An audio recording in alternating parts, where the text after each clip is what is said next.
Hey friends, I told you I'd show you the not so pretty side of depression and anxiety, and I mean it. So I want to tell you a thing I did that, well, to many people would be no big deal.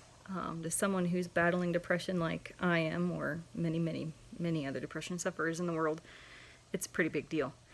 I took a shower. So often you find with people who are battling depression and anxiety, they have a hard time taking a shower because of a lot of reasons. I mean, you have a hard time doing anything, like getting up out of bed or going and cooking a meal for yourself or your family, whatever. Getting dressed, brushing your teeth, basic hygiene is one of the big things on the symptom list for depression, because most people fail to do it. I'm one of those many people. I know I'm not alone, because when I used to go and counsel women in the domestic violence shelter, most of them would come to me in their bathrobes and they're like, the only reason I got out of bed today was to come to the appointment, but otherwise they don't get up out of bed to do anything because their depression's so bad. So yeah, sorry, that's water dripping down there. So fresh-faced, as usual. I just got done using my Wanderer stuff. You may not be able to tell, but I can tell it's starting to work. It's not meant to be an acne remover, but whatever is going on with my face is starting to change, so that's good news. I like that. But back on track, back to the depression and patting myself on the back, even though it seems like no big deal.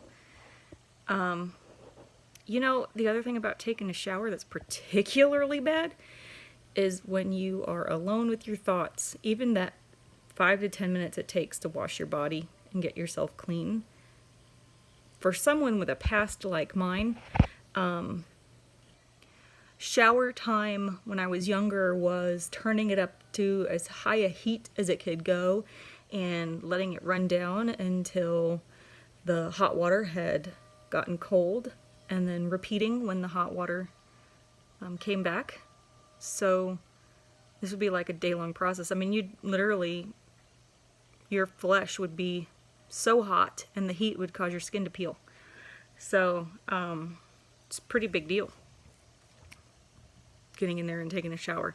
I don't want to be alone with my thoughts for 5 minutes. I don't want to be alone with my thoughts for 2 minutes. And no, I'm not doing counseling right now because ethically speaking, it's not a safe thing. I can give you lots of advice. I'm good at that.